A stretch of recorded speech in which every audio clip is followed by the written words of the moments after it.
What is poppin', motherfuckers? Welcome back to Foreintalk EP.2. And we have a very special guest today, my South African brother, Noel Deyzel. Very special. Yeah, bro. Thank you for coming on the pod, bro. You know, I know we're just starting, we're fresh off the bat, so you know, it was a big deal when Ollie said that you were game. We're kind of it's an honor, mate, on episode 2, bro, after the intro. That's first guest, bro. First guest Foreintalk's ever had. So for those who don't know, we try to plan this when we're in Dubai. Yeah. We had at least a follow-up opportunity here in Thailand. we're in Can you give them Thailand. some introduction as to where the fuck we are in the world? Yeah, I know. 'Cause We're sitting in Thailand, in Phuket, Patong. What are you doing here? Working, training, content. Yeah. You like it? Yeah, I love Thailand. I think it's very suited to bodybuilding, you know, the food, just the environment. And I just love this place. People always ask me, what's your favorite place in the world? And one of them has to be Thailand. You know, Phuket in particular, because there's a lot to Thailand. There's Bangkok, and that's crazy.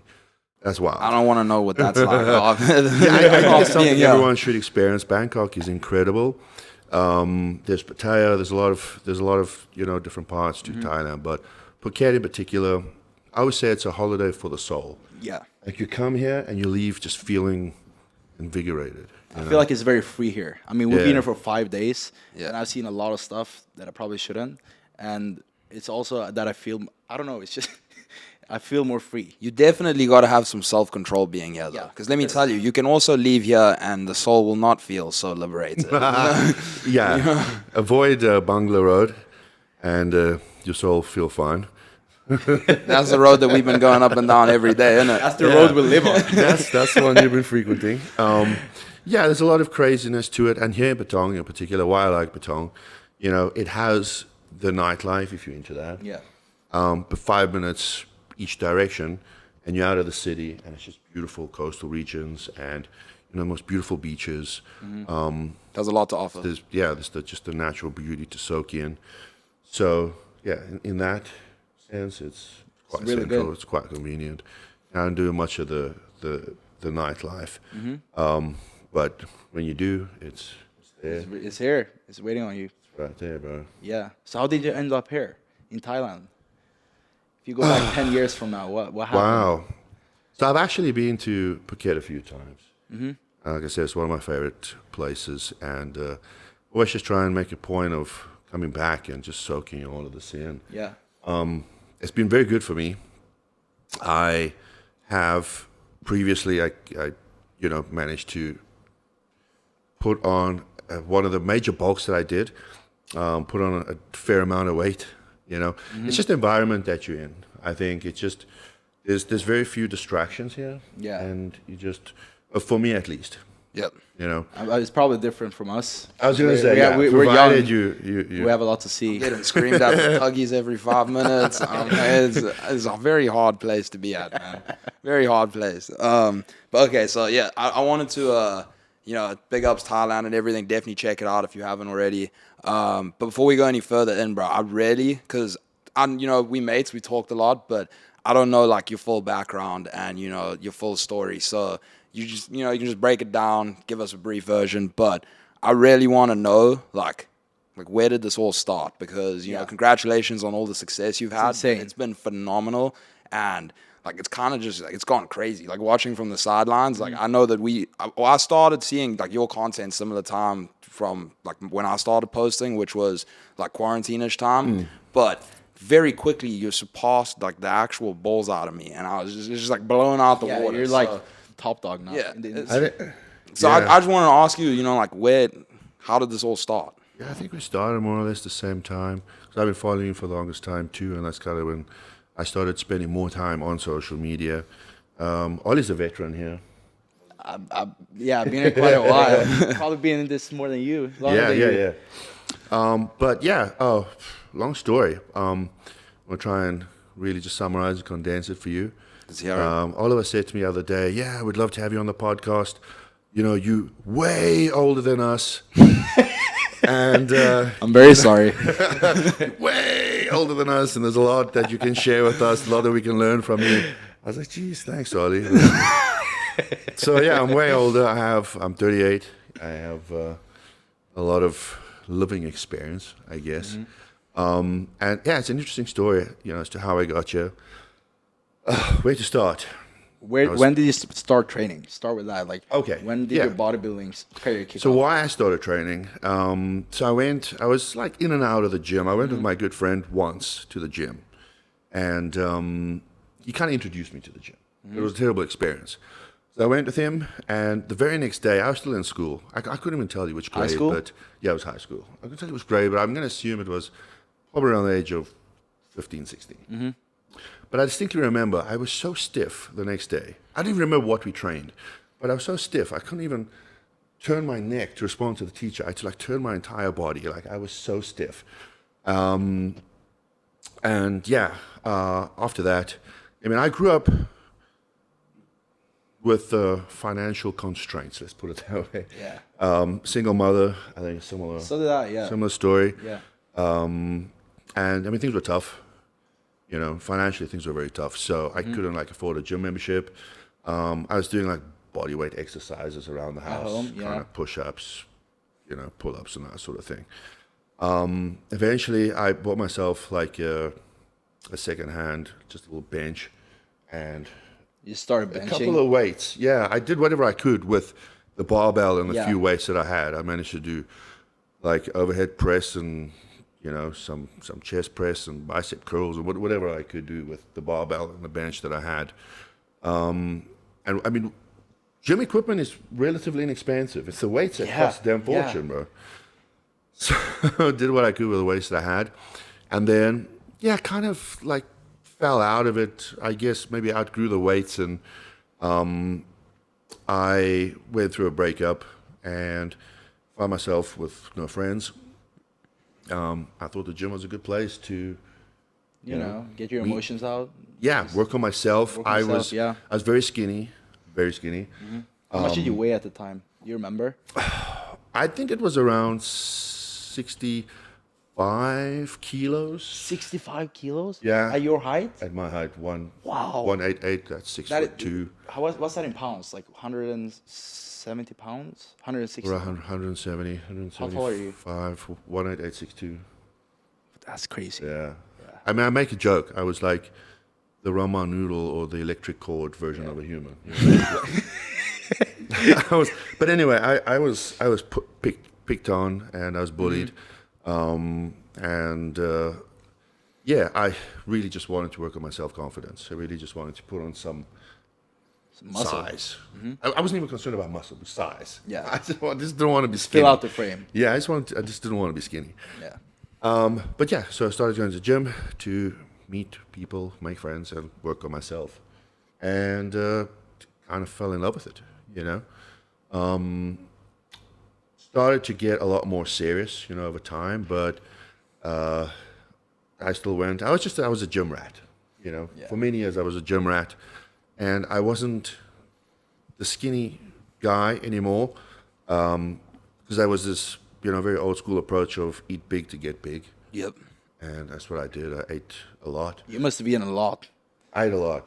It wasn't very good food. triple your it wasn't weight? very clean food. Over the years. Yeah. But I would have like egg on toast with mayonnaise and garage pies. Those are unreal, bro. What are those, Paul? Josh knows all about the garage You pies. gotta explain this. Yeah. It's just unreal. I mean, well, at least like in America, everyone says pie, and you immediately think like an apple pie or like something Yeah. sweet. Nah, bro, these are proper steak and kidney, fucking peppercorn sauce, unreal pie. What's your bro. favorite pie? So, okay, let's explain what a pie is, right? So it's pastry, and it comes in like a little Like a little tinfoil thing on the tin bottom. tray, dish with pastry, and it's just got a lot of butter. Yeah. And they put in like steak and Steak and pepper steak and onion, chicken mushroom, They just throw a chicken bunch of meat in there. mayonnaise, burger pies. There's spinach and feta. There's beef and onion, Cornish. Like you can tell, I have a lot of experience with pies. Right? I haven't had one in a while. You have a lot. I haven't had one in a while, but I know exactly what there is. Anyway, and then it has this like crispy, flaky pastry on top, Yeah. baked in the oven. It's incredible. Was that your number one go-to bulking meal? Yeah, because I was on the road a lot, so Yeah. I was like a field representative, so I would have to travel a lot. I was on the road seeing, at that point when I kind of started, just seeing stores all day, and it was convenient. Yeah, it's convenient. It's absolutely delicious. It's absolutely delicious. It's not expensive. cheap. Yeah. And it's everywhere. I gotta get on the pies. No, you don't. Just avoid the pies, bro. Take it from me. Avoid the pies. I love the But steak and sausage roll. I almost forgot about the Unreal. sausage roll. It's like the king of pies, bro. Anyway, yeah. So it was just convenient, accessible, cheap. I'm not gonna say nutritious, but it had some protein in it, right? But yeah, I would eat big to get big, and I was just consuming food, and I put a lot of weight, and I thought I was cruising. You know, I thought I was doing good because I wasn't the skinny guy anymore. Yep. And we went to, like, it was an event, a house party, and someone referred to me as, I was always in the gym before I get to it. So I was referred to now in the gym as like the big guy. This is very new to me. It's very cool because I'm not the ramen noodle anymore. People started turning their heads and stuff. Yeah, That I must was have like been the a big guy. great I was like, feeling. wow. I remember when that started happening to me too in the early days. Like Mm. when you get to that point where people actually start looking at you, it's a great feeling. Yeah. So it was just, so I was feeling confident and, you know, I'm the big guy, yeah. And then I was referred to as the fat guy. And that was kind of the tipping point. It was like a trigger for me that, you know, I had to get my shit in order when it came to my nutrition, at very least. Were you on like a really hard bulk the first few years you started training? Yeah, I was just, Like, did you put on a lot of fat or did you keep it like somewhat clean? no. You were just full on. My body fat percentage was higher than I would like to even estimate at this point. If I look back at pictures, right? But I was big. I must say, like, I was a size. I mean, you're a big guy in general. Like, I your was frame a is big. sizable guy. Yeah. But anyway, so then I just cleaned up. So I was still in the same environment, still on the road, still seeing. You're visiting stores. Eventually, it moved over to seeing clients as I started my own company. But I was always on the road, and I would have to say, because there's no excuse, because what I should have been doing is meal prepping. I'm trying to make this podcast as valuable as possible to our audience. Right? Should have been meal prepping, but I think it was just lack of knowledge. Yeah. You know, And I bear in guess- mind, I didn't grow up with the likes of Instagram and TikTok and I was gonna say YouTube Shorts and all of this. at that time you probably didn't even have a phone. Like, you know. No, I didn't know. We had to like write letters and send them with pigeons to our gym bros to meet us at gym, bro. It was, life was hard, bro. Yeah. No, we had like, it was the introduction of Facebook, I think, but still, it was never used for that sort of content. So I really relied on like print literature. And actually, if you look back now, a lot of that information is actually very inaccurate. But fuck. It still worked. Yeah, I mean, Yeah. So, what was I going to say? I was eating, I was getting big, and then I just started to make better choices. You know, I was still on the road, and I visit now. I'd go to a garage. So we call them, in South Africa, we call them a garage, but it's actually like a fuel station. Like a petrol station. It's a petrol so you call them a station. garage. Garage. Yeah. Like a car garage. Everyone in the US still laughs at me. I'm like, can we stop at the garage? Fuck, you know what I get laughed at in the US that I've never been able to change? I call the traffic lights robots. Robot. We call them robots. It's like the Italians in Dubai, bro. They call the speed cameras robots. They're like, there's Oh, a yeah, robot I've there. I'm heard like, that. what are you talking about? Yeah. So garage, and this is where you would find your pies. Typically, you get your pies at the garage, At the right? garage. It sounds kind of But they do have other things. They have sandwiches, Yeah. and so there's this wonderful thing in South Africa called Woolworths. Mm-hmm. I know Josh is familiar with them. Very Josh good. Josh is fancy. He likes Woolworths. I love it.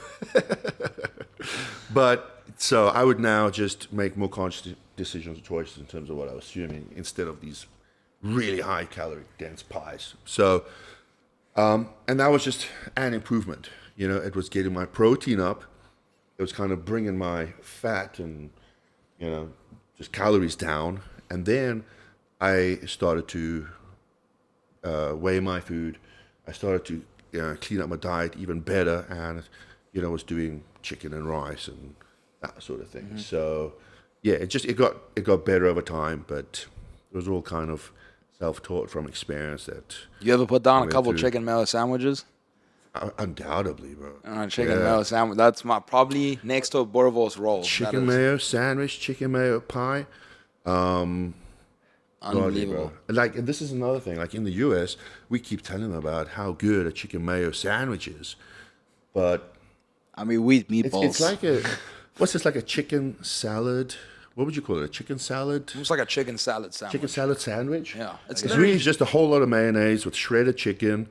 I mean, it sounds good. Yeah. I like mayo, I like chicken, I like salad. Whenever I'd have mates over in high school and we'd get hammered, my fucking mom would start busting out the chicken mayo sandwiches. Oh yeah, then it gets Absolutely loved it. then it gets real Absolutely good loved when it. you butter the top and so both sides of the bread. Okay. And then you put that on the like, mayo in pan. between.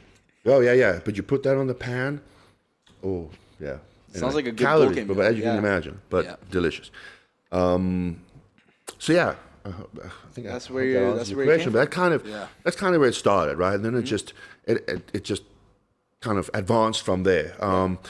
A good friend of mine, mentor, he introduced the idea, and this was only after like 10 years. I saw him like 10 years later, and I remember the first time I met him, he was like, "Oh wow, big arms, good genetics." Shit, thank you. 10 years later, we started chat because now this wonderful thing called Instagram was around, you know. And I messaged him on Instagram, and he's like, "Yeah, cool, buddy. Like, you know, what are you doing? What are you up to?" I sent him pictures, and he's like, "Oh my god, like, you know, I always knew you had the genetics, but like, what are you doing with this?" I'm like, "No, you know, like I train every day, and you know, like in an hour." He's like, "No, fuck, with these sort of genetics, like, you really need to use it to your advantage, pursue it, you know." And so he kind of encouraged me into competing. The competing, yeah. You know, How long ago planted was that this? seed. 2016. Oh, okay, so it wasn't 2017. that long ago. Yeah. So he kind of planted the seed, Yeah. introduced the idea of competing, which I must be honest was, it was never really a consideration. Although when I got into bodybuilding, the likes of Jay Cutler, David Henry, there was a handful of guys, Branch Warren, they were my inspiration, they were my motivation, and there was always this, you know, dream of being on the Olympia stage. Yeah. Which, you know, from when I had this idea of competing. And that was always kind of the trajectory that I was working towards. And I just wanted to attend or be at the Olympia, you know. So this December was my first time attending the Olympia, but in the crowd. In the crowd. It was good enough, right? You're probably the most famous person there. It was good enough. So funny story. So we got in, entered a little bit late, and This was the recent Olympia, right? yeah. This was Yeah. now, and we got in and we were in a hurry to find the seats because we didn't want to be standing up and Yeah. you know. And I sat next to some guy, and as I sat down, he just sat there flabbergasted. And he looked at me like 5 minutes, like, "What are you doing here?" But incredible experience. The dream was to attend Olympia. Like I said, in terms of competing, this question might come up. May as well address it now. But like where I'm at, I was gonna ask you. know, Do you have any? so I future- did. So he planted the seed, and I did end up competing. And my first show I ever did, I was up against quite a advanced lineup. And I went in. I didn't do novice. I went into. So I don't know why. I don't mean to deviate here, but I always had this number. There was this goal, this number of 130 kilos, super heavyweight, and I think it's got to do with my age, my generation, and how we brought up and what we we're introduced to. You know, in terms of like action figures and what we perceive as, I don't want to say, but like peak masculinity or peak human form, you know. Yeah, it's a big dude. It's not a a big dude. dude, It's not bro. a dude that's 100 Yeah. kgs. You know. Obnoxiously big. Yeah. Muscles, veins, just like crazy, bro. You're calling us skinny, yeah? No, but but it's changed. This is my point. It's definitely. changed. Yeah, definitely different now. It has. It's changed, and I think so because look at the generations before, and everything, even at the Olympia, was always about super heavy, super heavy, super heavy. Yeah. Things have changed. It's shifted. Yeah. Because now your guys' generation, it's more about aesthetics, classic. You know, Chris Bumstead. Yeah. How This is- small is your waist? Yeah. Can you vacuum as small as your waist? I think it has You a know, lot to do with leaner, social tighter. media. Yeah. A lot to do with It's- social media too. Yeah, so it's not so much about mass anymore. No. But for me, it was always about mass, and I had this 130 kilos. That was the goal, and super heavy. And I was heavy. I think it was like 125, and I ended up dieting down too much. The show kept being pushed out. I had gyno, and the federation would penalize for gyno, so we decided to do another federation. This was a decision that my coach made. But it was just extend and extend. I ended up prepping for a long time. I think personally I ended up compromising a lot of mass, but I was shredded, bro. I was shredded to the bone. Did you maintain that for a while, or did you? Because I remember I saw you like a year and a half ago in Dubai, and you were peeled. Oh yeah, Did you keep that in was a long prep itself. So Yeah. I'll lead up to that. Yeah. That was a long prep. But anyway, so this was my first show, and I went in not super heavyweight. I was devastated. You know, I didn't make goal weight. I was heavyweight, but I think I went on at 95 kilos, right?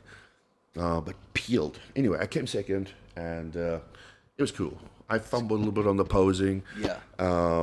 But Second for the first show. yeah. That's really it's better than me. And I thought I did. What did you place, bro? I got fourth. Damn. You look phenomenal. I mean, look this good. isn't all about me. Let's talk about you. Like, Yeah, I mean, my show. you Like, look phenomenal, Ollie. I have to say, thank you. you know, I've seen you kind of You work see your me way on up both social sides, media. yeah. You've put on a lot of size over the years, and then like overnight, bam, chiseled Ollie. I mean, here's the thing. Yeah. Ollie. I feel like when I was 16, like younger, like 15, 16, 17, I was a proper gym rat. Like Yeah. all I did was gym. And then I kind of started focusing more on social media when I was like 18, 19. And then even though I still went to the gym and still put in a lot of work, I wasn't as on point. So, and that, I've been like that now for like 3-4 years. So when I actually like, you know, put down my foot and was like, okay, I'm gonna do this shit, and put in all all effort I could, and everything was on point. My body changed like that. Yeah. Obviously, I took more gear than what I usually do and stuff. That has a What? You take gear? no, I'm not No, but like obviously that stuff too. And then I was dieting really hard, which made me obviously look better. But everything was on point for like 5 months or like almost 6 months because I did a prep up, with the off season too. So it's just I feel like it's just about life, like your whole lifestyle. Like when you actually put in everything you can into something, you can achieve it, and that's what prep really showed me. Like, 'cause I said when I came out of prep, I was like, that's the best lesson I've learned like my whole life. So we had an That's the best interesting thing I've done. conversation yesterday around this. I don't want to divulge too much what was said because I might be in disagreement with that, but I kind of encourage people to compete. It's just like what it did for you, It opened up did the for head. me. Yeah. Exactly. And there was things that I learned through that process, which has benefited me in my work, relationship, Oh yeah, definitely. like so much training, Yeah. So do it for that. Do it to test yourself mentally. Yeah, it's not about like at the end of the day. not easy. It's not about the end result. It's about the process. Process, that, the takes you to journey. get Yeah, there. it's When I not look about back, that 5 minutes on stage. It's, the 14, 15 weeks of the dedication. Exactly. Yeah, 100%. Not deviating, shouldn't, not deviating from your plans, training. Even when you're tired, pushing you through, it's breaking those mental barriers. There's so much that you'll gain from that It's insane. from that It's prep insane, yeah. cycle, but yeah, so for that, and now I interrupted you and I forgot my train of thought, but No, but like I said, it was really good. Like I put in as much as I could. sorry, can I follow through from there? You can That's follow what I was through. going to Follow say. through. Like, brain fog. So yeah, I'd be doing the same more recently. I mean, I was in the gym. I've been going to the gym every single day. Yeah. Every day. I have my off days, my rest days, but still, follow a training I'm in the gym and I'm working. Yeah. I think I'm working hard, but had a very fortunate opportunity now, January, just before we left for Dubai.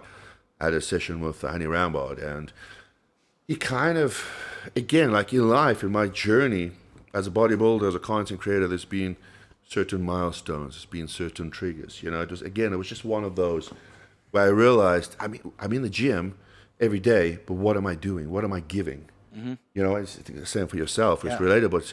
Is it 100%? You know, or is it 50, 60%? That's what I realized too during prep. Yeah. Because now when I finish a training session now, okay, I train hard, but it's not that 100%. Yeah. During prep, in my head, I was just going to give it all every session, and I did, and the results came. So I noticed a big difference too, and it's probably... Is it sustainable to give 100% in the gym all the time? No. Debatable, but it's good to have those triggers and just to keep you on track and just a little reminder of what it is to give 100%. You know, so I'm back in the swing of that now, and I've been having really some of the best workouts, especially just after that, landed in Dubai, went to Banus. We've all had the opportunity to train at Banus, one of the craziest gyms in the world. It's insane. That place It's scares insane. the The work shit out of me. ethic, just the work ethic, the physiques that you'll see there. Just the average Joe, just training. It's bigger than most of us. And then you have the likes of Big Ramy or Sergio, all of these guys that just come through and have a workout, and it's just this constant motivation. So yeah, and then I got straight into straight into Banus, and bam, bam, bam, bam, bam. Just been kind of following that through, and just been having the most incredible workouts again. So it's How's good to your have that. diet at the moment? What's your Pretty plan? decent. Yeah. Pretty decent. Like I try my best to kind of keep diet in check. The process which I'm going through now, so I'm a little bit fluffy, but Fuck, bro. I don't know what I am. I've completed a bulk. Yeah. Right. Are you completed the bulk? Yeah, I put on a lot of tissue, and what we're trying to now is just mature that tissue, because I wanted to go straight in, get chiseled. I mean, I put on some pictures on Instagram from when I was diced previously. Oh yeah, I saw those. Crazy. I mean, Insane, yeah. Crazy. 600,000 likes. Insane. And that just shows me like what physiques people want to see. Shredded abs. Yeah. You know? Even me, like as soon as I stopped prep, people were like, Yeah. It's kind of like, okay, Where's the abs? I need to travel so people actually open up their eyes, because I'm still here, But- Yeah, well, I mean, it's just an interesting topic of conversation because, it's difficult. There are people that maintain physiques like this. Joe Stells. I know them. Joe, Alex, these guys that maintain. But like, I feel that you need to go through that process of doing a bulk if you want to grow. Yeah. If you want to grow, But if you're obviously you're maintaining and you're keeping at that size and you're keeping that physique for that condition and it's for content, cool. But personally, I want to grow. I hit my goal of 130. I actually broke. Then at the heaviest, I was 136, and now I was 140. Wait, you were at 140? 140, bro. You know that's 315 pounds. That It was Insane. Well, Mike, I could be wrong, but it was 308.9. But it was one. Anything over like 250 is big, like big. Thank you. So you're like far above. You can round Yeah, that but 308 to I 350. felt terrible. Okay, I mean, this all has to do with my sleep, Yeah. and I managed to get that under control, thank God. And my weight actually increased as I was able to do that. My sleep was horrific. That's another topic of conversation.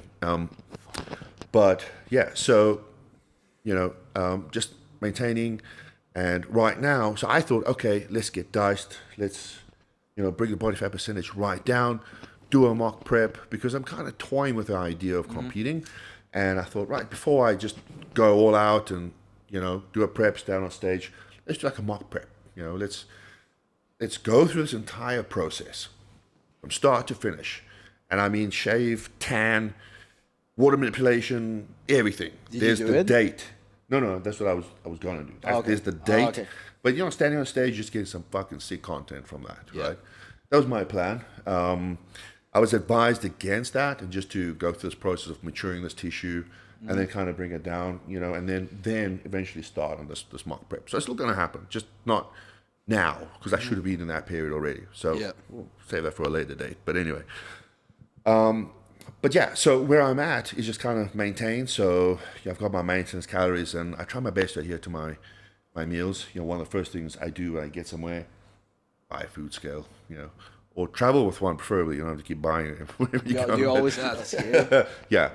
Always. And that's one of the reasons why I like Thailand, because it's so easy here. Yeah. You know, I must be honest, like, not to dog on anyone, but in the US, it is a challenge. It is. Finding food is difficult. You know what I told One these, of the sorry, just what I told these guys as I moved to Dubai. I was convinced that the US hates their people after like just how absurdly convenient it is like everywhere else to like, you know, if you want to be in shape, you want to be fit, you know, like Dubai, you go to Protein House, all these different like healthy places. People that are not even in the gym are there eating just to be healthy. Yeah. Versus in the US, it's like that's not even an option. It's very difficult. So like so in order to get like protein or, you know, chicken rice, you have like Chipotle. But let's face it, it's better than a lot of the options, right? Let's face it. There's Kava, there's some, but you know, other than that, you really have to rely on making your own food. Yep. So, or get a meal prep company, but like that's kind of what it comes down to. Whereas here, what I like, the convenience of, you go to the 7-Eleven, you go to the Family Mart, and you can buy, you know, your three tubs of rice. So it's 100 grams, a little tub of rice. And They weigh it out for you? No, it's prepackaged. Oh, On the shelf, in every single 7-Eleven, every single Family Mart. For those who don't know, every 100 meters, on every single street, there's a Family Mart or a 7-Eleven. I've noticed. In Phuket, It's crazy. Pattaya, Thailand, I mean, Bangkok, it's always like that. But yeah, and then you get chicken breast.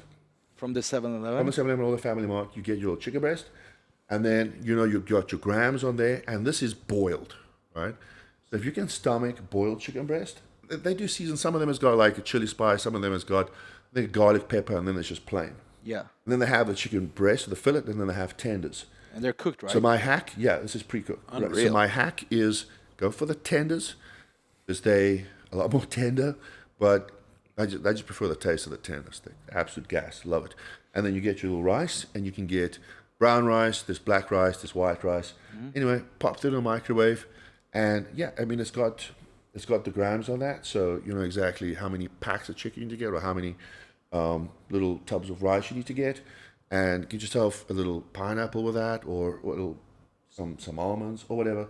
But it's that easy to stay on track. Yep. Yeah. You know, so that's like I said, it's very suited to bodybuilding coming here.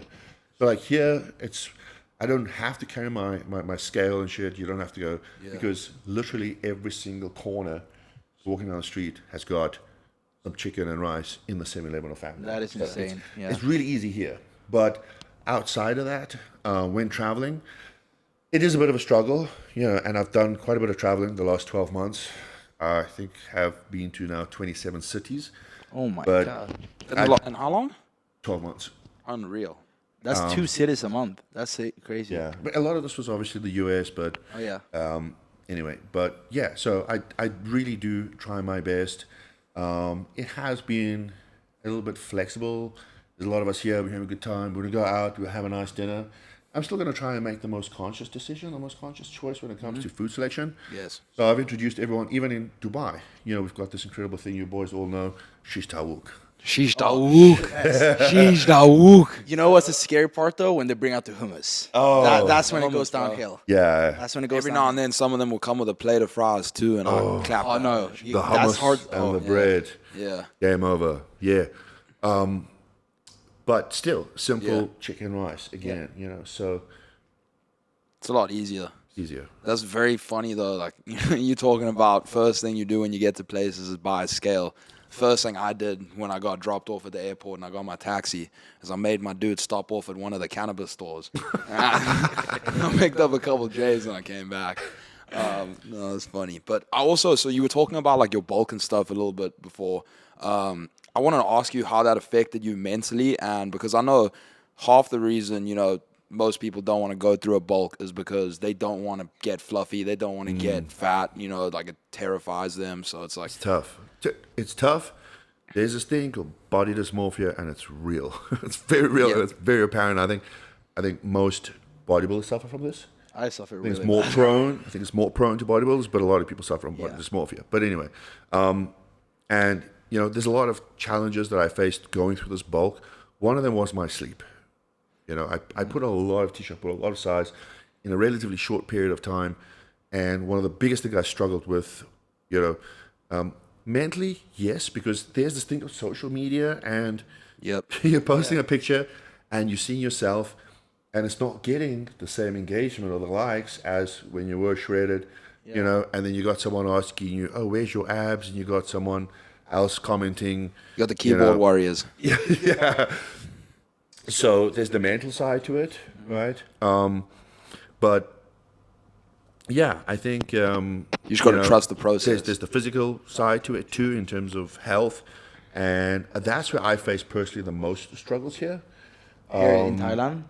No. Sorry, in terms of the bulk. Okay, in terms of, okay. Yeah, it was just with this increase, and I have prone to sleep apnea. I have sleep apnea, and I have for many years. But as my weight increases, It gets the worse? severity increases. Oh, wow. Yeah. So were you able to fix that? Like, is there a way that you fix your sleeping, or you just kind of get used to it, or? So I got to the US, and I was already going through this bulk. I started it when I was here in Thailand. So the routes, the travel trajectory, was Thailand, started the bulk, then headed to the US, from there Dubai, here. But anyway, it started here and then went to the US, and I was kind of midway through, and already my weight was up significantly, and my sleep was terrible, atrocious, and I actually went to the doctor. I'm like, please just give me something to stay awake.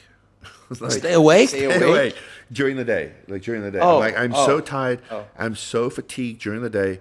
I think I might borderline have narcolepsy. Give me something to stay awake during the day, because I could sit down and I'd fall asleep. Like, it was really bad. So as a good doctor should, he said to me, all right, I'm not going to give you something to stay awake. We need to treat, the problem. cause, the problem. I knew what it was. I knew it was the sleep, right? The sleep apnea. Yeah. But have had nasal surgery, and it was really, I was this really difficult situation that I was in, because I've done the CPAP, and I really struggled with it. I struggled tremendously with the CPAP and getting used to the CPAP. And what's the CPAP? It's the sleeping machine. So what it does is, it's a mask. You get a full face. You get a nasal pillow. You get a nasal mask. And all it does is, It's like in your nostrils? No. Oh, okay. But it just pushes like high pressure air, and what it does is keeps your air passageway open so that it doesn't close. Okay. That's got to be quite uncomfortable to sleep with. Yeah. It's extremely I don't think I'd be able to sleep with uncomfortable to sleep with. Extremely uncomfortable. And this was one of the struggles that I had previously, because I'm generally a light sleeper. Yeah. So it would ramp up. And when I say ramp up, the CPAP machine, you can set it so you can set your ramp time so it starts on a low pressure, and then you should fall asleep, let's say 15 to 20 to 30 minutes, whatever, and then you can set your ramp up. When it ramps up, it goes from like 4 to 11, and then it's just like this sudden gust of air, like this high pressure air being forced through your nose and through your throat, and you're just like, you're suffocating on this. So I'm like trying to fall asleep, and the next minute, and I'm like, oh fuck, okay, anyway, Wow, and that's then, crazy, yeah. but I'm a light sleeper, and sleep atrocious. But made the mistake of leaving the CPAP in South Africa with my travels, so I didn't end up taking it to Thailand. And because my weight wasn't that bad, I kind of had it under control. I have like a mouthpiece as well, a splint, that kind of forces your bottom jaw forward. So you can imagine, so you're lying on your back, and then what happens, your jaw drops, and that immediately closes off your air passage. But just bring that forward, your jaw forward, and it opens up immediately. So that, for people that have like mild sleep apnea, that's something that will help. That's something that generally does help. Sleep on your side, sleep with an elevated mattress. There's a couple of things that can assist. But as my weight picked up, the severity increased significantly, and none of this was helping. So back on the CPAP, and I had to go through a process. Yeah, I have to get a script, because the US, I guess in most countries, you need a script to have the machine. Yep, because it works on us. It's a life-saving device, but I think if used incorrectly, it could obviously have some certain effects too. But you got to get the correct settings. So I had to go through all of this, and I got my little CPAP, and then the same thing, ramp, wake up, and I struggled with this for like 2 to 3 weeks. So I went back to the same doctor, right? So it's like, how things are going. I'm like, very little improvement here. But what I ended up doing was just give me something to help me sleep, but with a very short half-life. So it really just like put me to sleep, deep sleep, and then there's that ramp, Yeah. and then I would stay asleep. Okay. You know, and then through the ramp, it's That must now be so hard because sleep has such a big impact on your life in general.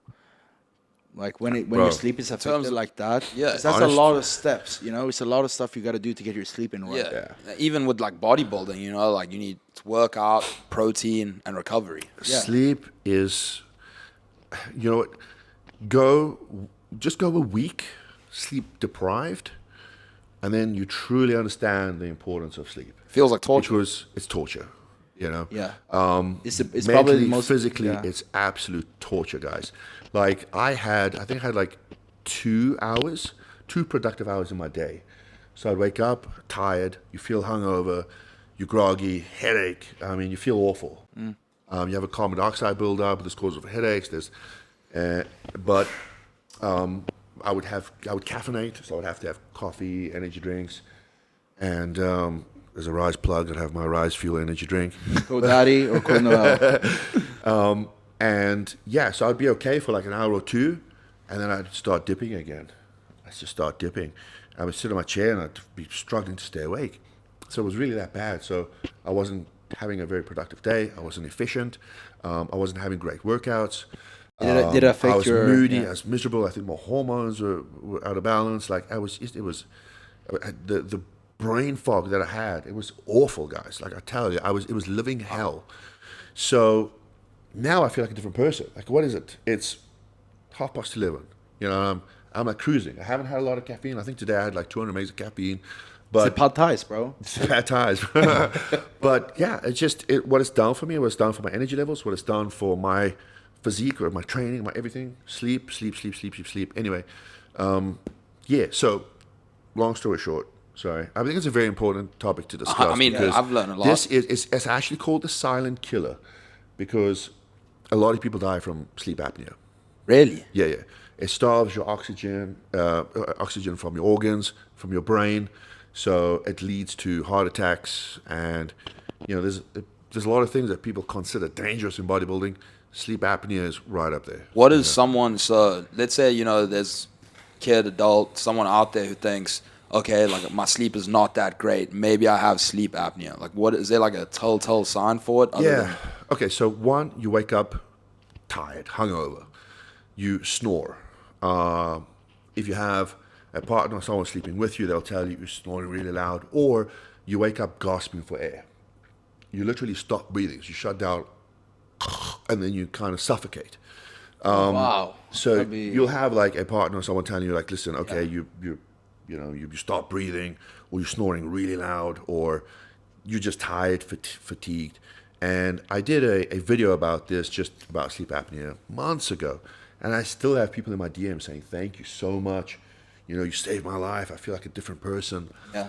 Game changer. Game changer. Yeah, I like guess that. you don't think about all these things when you don't have sleep them. on it, bro. No, don't sleep on the no sleep. I was going to ask you a serious question. Did you ever think about like using weed or anything to sleep? Because I know that's like like how I first started smoking was I couldn't sleep. My homie was like, bro, take this pen, hit this joint before you go to bed. You'll be out like a lot. Yeah. So I used to have like CBD drops, just CBD, never weed. I haven't smoked weed in, I hate to give away my age. Well, I actually did that right in the beginning. Oh shit, threw myself on the bus. Like 20 plus years, right? Oh, wow. And it's not that I have anything against it. No. It's actually a really funny story, right? Wait, I was know, this maybe your, I should tell was you this the your really- first and last time? Yeah. Okay. No, it wasn't the first, but it certainly was the last. Okay. It's a terrible story, but fuck it, I'm going to tell you guys. Love to hear it. So, I was with a friend group, and they were all smoking weed. My good friend, we were into skateboarding. His older brother obviously introduced him to it, introduced me to it. And it's not like it was a couple of occasions, but I was in high school. I was pretty young, and there was this rumor that there was going to be this bust. They're going to come and do a urine test for these guys smoking weed, and they were clear suspects because they were just known as. Is this in South Africa? Yeah. Was it illegal?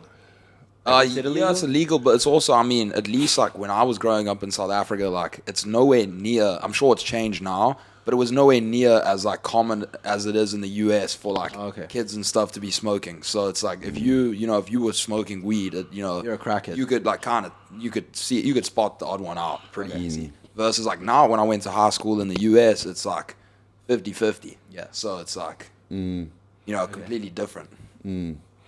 But yeah, so there was these rumors, and I hit panic, and I was told what would help is condensed milk. We know what is condensed milk. I don't know what. Yeah, I know. Condensed milk. I know what condensed is. It's like I was told, sweeter milk, right? Drink a copious amount of condensed milk, and you're clear. You'll pass. So I went and I bought it must have been a 5 kilogram packet, right? I know. Another way, it was a heavy packet, right? And I had these little sachets with like pink condensed milk. There was a little elephant on it, clearly remember. And I must have consumed like 30, 40 of these. I'm surprised I don't have diabetes from that. That's a dirty bulk in itself. that was a lot of sugar that's a lot of consumed that calories, day. yeah. And I sat there and I prayed, oh, please God, help me. I promise I'll never smoke weed again. And I didn't ever smoke weed again, bro. So Did they end up doing the bust or no? No. But funny story. So that, honestly, I just made that decision and commitment then. And I mean, I'm a fairly religious person, but it was just like done and done for. Yeah. It kind of ceased to exist. It's a very personal thing, like weed. Like, you love it. It's changed. Bro, not as much. Sometimes. Not as much as I used to love it. Yeah, Like when I was back in the US, I would smoke all day, every day. I'd go to the gym. I'd make content high. I'd do all of that stuff. And now it just like it affects me different. Like if I smoke, like if this pod was 2 years ago, I'd be sitting on here with a blunt. Now if I had to take a single hit and try and spit on a podcast, it's not happening. So like it's changed for me over time. Like it's not. I used to be a big fan of it, not so much anymore. But yeah, I think it's like a personal thing. I think that, I'm not saying it's good or bad, but it affects everyone differently. Yeah. It's not Definitely. There's not one size fits all with weed. Like it's not. For sure. It's not one of those things. It's hard though because if you're in a friend group and everyone smokes weed and you don't really like it and you do it anyway, like it gets to your head, Yeah. Because that's how it was for me. Like everyone was smoking, I was always the one who was like, Might also need some new friends, maybe. What's that? Might also need some new friends, maybe. I mean, it's worse now. Yeah, it is. It's tough. There's this thing called peer pressure, and it's real because I was always like, and I was just like, no, thank you. Why? What's wrong with you? Oh no, I didn't ever want to tell anyone my story. I was just like, nah, Condensed milk. Yeah, I've never heard condensed milk. I've heard like marinara it's probably the biggest sauce. bunch of bullshit, but like this is what I was told, and yeah. But yeah, CBD drops does just calm you down, relax you. A little mellow. Yeah. But CBD drops is just as far as I went. The whole other side of it, THC. Yeah. I wanted to ask you, how did you get into the whole social media part? Because I mean, it's your whole life now, right? Like your whole life is surrounded by this. So where did all that start? So yeah, I mean, as I got more into bodybuilding and more into the competitive side, I naturally started Instagram. We had this other gentleman in South Africa, happy to mention his name, Yaku the Brain. I mean, very iconic guy for South Africans. You Very probably know South Yaku. African name. Yeah. Yeah, and he's one of the first guys that like really made it on social media. Great physique. Wait, Jake, what's his name? Yaku the Brain. Oh yeah, I know who he is. Yeah. Phenomenal physique, great guy, and yeah, he popped off. He grew up to This must have been like 5 years ago because I remember I used to watch his stuff. 7, back in the 8 days. years probably. Yeah. When I started training, he was like the top one. Yeah, he was right up there. And yeah, so like I had this inspiration to, be something on social media. Yeah. But I started out doing like that sort of content because in my mind that's like what worked, just showing abs and Looking jacked. having a good physique. It and used to looking be jacked. like that, though. It used to be like that. Yeah. I like good point. You said it used. I mean, that's how I blew up. Yeah, and I it's didn't blow up changed. because of TikTok. I blew up Yeah. because Yeah. I was like Yeah. 17. So I started out doing that, Instagram pictures, posing, and then, I saw some growth. I think I hate to actually use the excuse, but I say, as a South African, I had a good following, and like I was recognized when I went to gyms, and I had a sponsor, and yeah, it was cool. It felt cool, and wanted to expand on that, so started to do YouTube content. Disastrous. Did you do like vlogging and stuff? Well, I had to sit and address a camera like I am now. And like now I'm cool with it. Yeah. I mean, I was even a little bit anxious coming here because I've always been afraid of the camera. Yeah. Petrified, right? It is, yeah. The camcorder, the VHS recorder, because I'm vintage like that, Yeah. right? They would come out at like family gatherings, this big thing. It was so big, it's like carried on their shoulder, right? Like a Biggest student in your own room just gone. yeah. You're like, No, this is when I was younger. yeah. Oh, okay. So this used to come out of family gatherings. I would run. I didn't want to be seen by this thing. I had this fear. I don't know why, but I was petrified of the camera. So it really took a lot for me to get used to speaking to and addressing the camera. I mean, the first YouTube video that we ever did took 2 days. Wow. Wait, There was a lot of arguing. There was a lot of fighting. There was a lot of cussing. There was a lot of everything, and very little productive filming that came out of that. Because I would sit there, and I still have these moments. Yeah. I would sit there and look at the camera, and like, oh, this actually happened in the gym the other day here. I did a video. If you saw, we were like vacuuming Patrick's abs because we did the whole Yes, vacuum thing. And this was filmed in the gym, and everyone is there, and they're all standing looking through the window. And I had one of those moments I had to try and remember my lines, and I just went like, I just like froze up completely, But it's gone a lot better over time. I've got a lot more comfortable, and because now doing it every single day, multiple times through the day, but like still with lives and that sort of thing. So a lot of people ask me like, how did you overcome it? You just have to do it over and over again. Practice makes perfect. Especially because it's different doing like a pre-recorded session to doing a live session. Because there's that additional pressure. Like even this for me is kind of because you've done a few podcasts. Yeah, but it took me a while. Yeah, this is like the third pod I ever do. And it's kind of hard because you're put on the spot. Yeah. Kind of in a bit. But honestly, I think that's so cool that you say that. Well, not cool, but I think it's like really important for people out there to remember that because at least when I watch your content, I'm like, fuck, this is the textbook. This is the textbook right here. Yeah, this is what you watch and you learn from, and it just looks like it's like effortless and it's flawless. Yeah. But it's like to still know that like every now and then you still might trip about it because I do. I know you probably do too.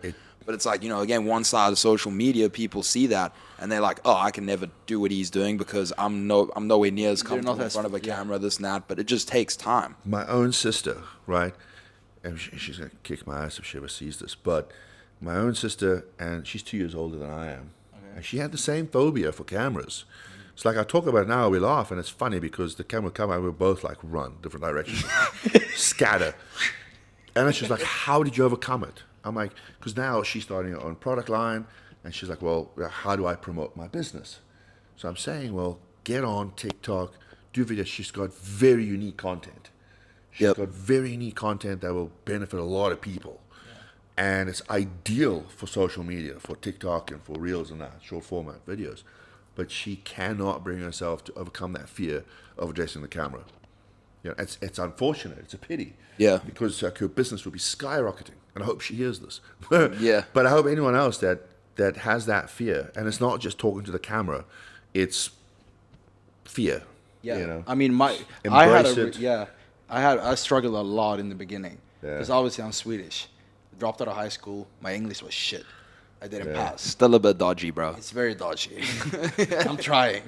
It takes me a few minutes to like process something and translate it, but I'm getting there. I'm working on it. Yeah. Yeah.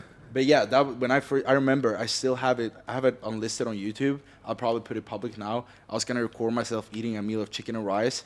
I couldn't pronounce it, bro. Yeah. I couldn't pronounce chicken. I couldn't pronounce rice. I couldn't pronounce broccoli. Yeah. Yeah. So I recorded I did 10 takes on this video of me, showing my first meal, my pre-workout meal, and then that was the only talking of the video. It was just hardstyle music and workout for the rest of the video.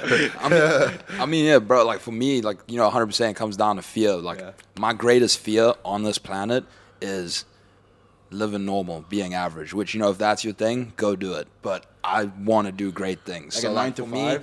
Yeah, and not even 9 to 5, but just Yeah. The average shit. Like I want to be able to do stuff like this. Like come to Thailand. Live in Dubai at 22. Like do all that cool stuff. Like I love it. Like one of my best feelings ever is walking into a room and like you one of the youngest people there, and it's like that you're doing well because you're there before a lot of other people. And that was kind of because I never even had TikTok downloaded on my phone. I was one of those dudes that made fun of it, and I was like, you post TikToks, you're a clown, and all that. And I just woke up one day and it's like, okay, I'm stuck in a frat house with 4 other dudes, that's fucking trash is everywhere. We're getting hammered. We're not going anywhere. And it was like, if I keep doing this, like, I'm going to be fucked. And so it was like, okay, yes, it's scary, but it's not as scary as my fear of being average or below average. So I was like, okay, Valuable, very valuable advice there because, I really only started this, at the age of 35, I guess. Yeah, that is. I think it's so cool because you did everything happened for you very quickly, right? Yeah, but not that. But I lost. Not over, so in terms of social media, but okay. Prior to that, I still have a software company, so we do application development and stuff. But prior to that, you guys are young. What is it, 20? 22. 2? Yeah. Fuck me. Yeah. You are young. 21. Guys. I'm much older. Way older. But yeah, well done. Because I wish, when I was younger, because I had these ideas. Yeah. I had these ideas of things that I wanted to do. Ideas for products, ideas for businesses.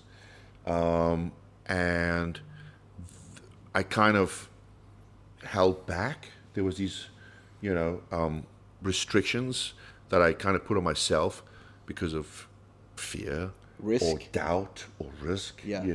We talked about a lot on the last part about risk and stuff. Instead of just saying, fuck it and do it. Yeah. The way I looked at it is I was fuck like, it and try. Yeah. I looked at it as like, okay, I'm gonna make these TikTok videos. I'm not gonna tell my mates about it.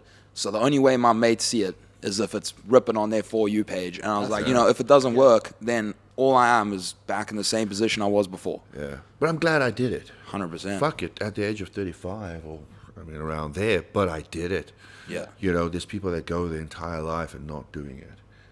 And living with this, they want to do something, but they don't want to take this. And I don't know if you guys have ever seen it, but a lot of the time, I've seen interviews of old people, like actually old people, in the 80s type thing. And, they ask them, what's one thing you regret in life? And they say their biggest regret is just missing out on the things they'd wish they'd done, just small stuff, even just approaching a girl or whatever. It's it seems like such a big deal at the time. Yeah. But then you're 80 years old, you're sitting there and it's damn, it's really all about to end, and I haven't done the things that I wanted to do, the things I said I was gonna do. So and every interview I've watched, it's almost every single person's exact same response. So that's why I don't want to be laying on my deathbed going I wish I'd done this, I wish I'd done that. It's a bitter, tough pill to swallow, but since I started doing social media, I've had the most fulfilling, life, the quality of life that I've had. And it's not, there's a lot that feeds into that because it's doing what I love, what I'm passionate about, helping people. There's a lot that feeds into that. But since I started on this, I've had the most fulfilling life. Whereas, if I didn't. And I think about, I say it's a bitter pill to swallow because of the years that I missed out on that I could have potentially had that sense of fulfillment, had that quality of life instead of just stress, worry, and, consumed by just traffic and 9 to 5 and just doing something for the sake of doing something. It's like a lot of people choose careers because it's going to make them money. I want to be a doctor. I want to be a CA, a chartered accountant. I want to be a lawyer or something. I mean, the world needs doctors and lawyers, don't get me wrong.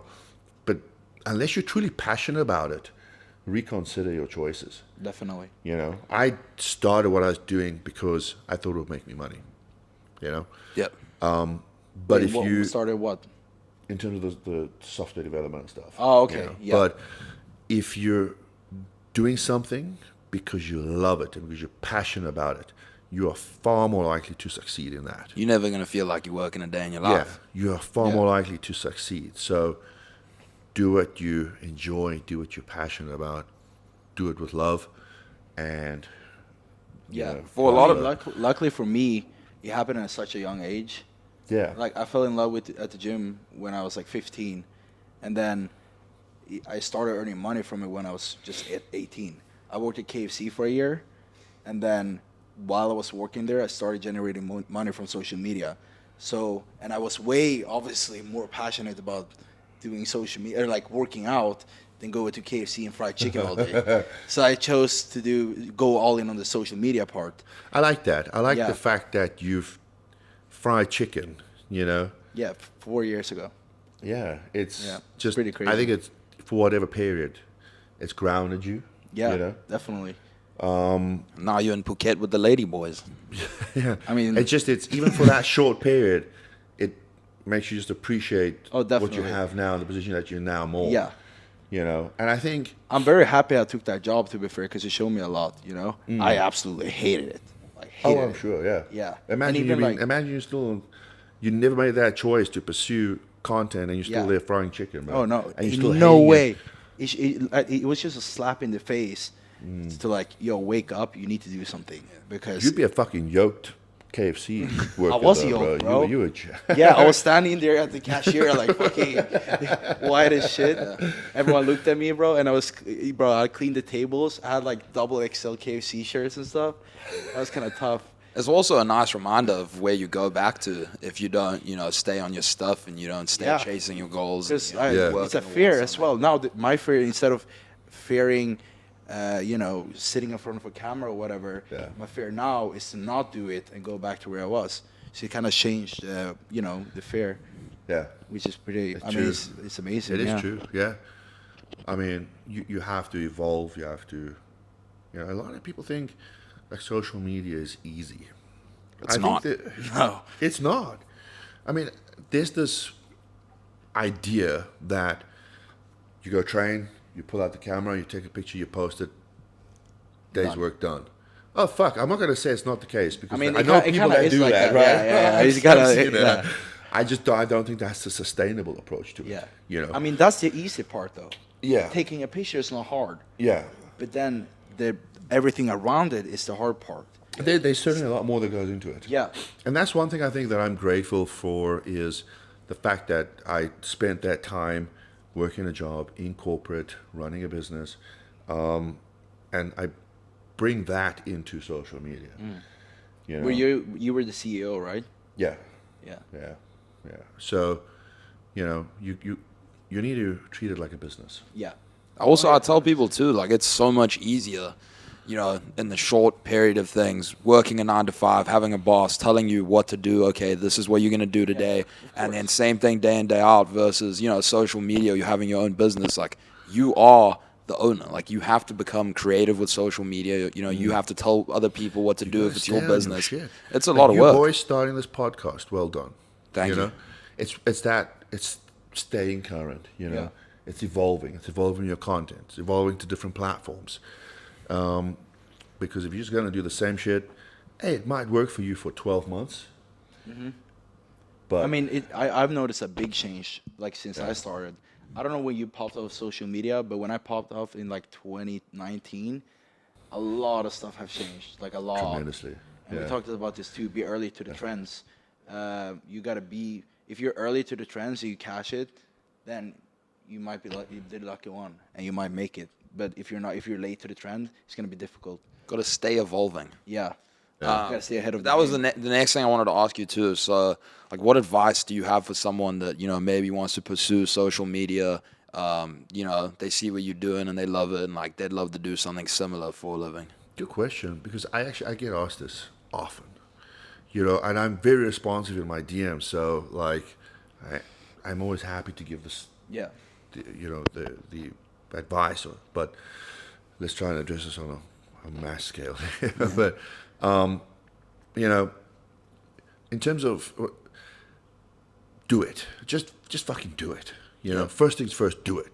Yeah. Get into it, film that content, take that picture, post it, because it's going to get better with time.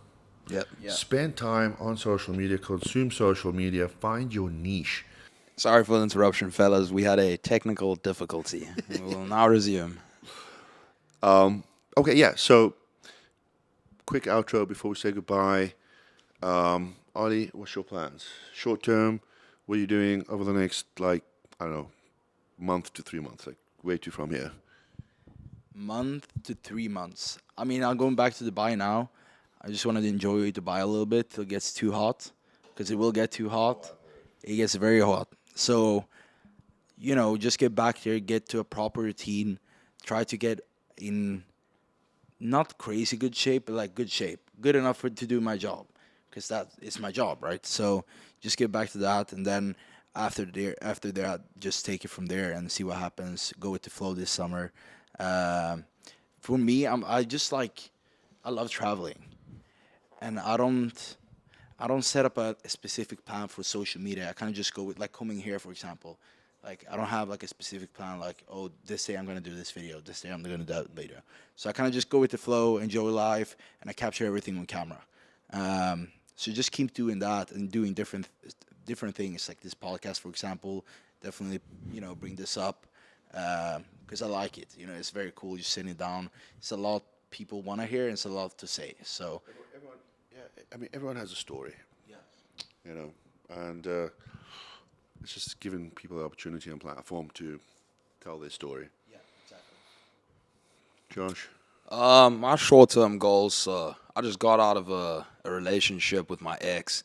That didn't end too well, and that kind of fucked with my head a bit throughout, the ending of it, and when it happened. So my short-term goal is to get back on my shit, start posting content again, because a lot of people talk about, you get in a relationship, you get comfortable, and that's kind of what happened with me, and it stopped me from doing what I loved, and, which is this kind of stuff. Like, I love making content. I never thought I would, but I absolutely love it. So my plan is just get back to making content, fully on my crypto stuff again, and, just keep going, because I'm honestly, like, I haven't had, I was always, like I said, I was always very overweight in South Africa. Didn't have the easiest life, wasn't always, extremely happy. So this is by far like the happiest that I've been in my whole life. So, just keep going, just keep pushing, and, hopefully stay on the right track, same track we've been going.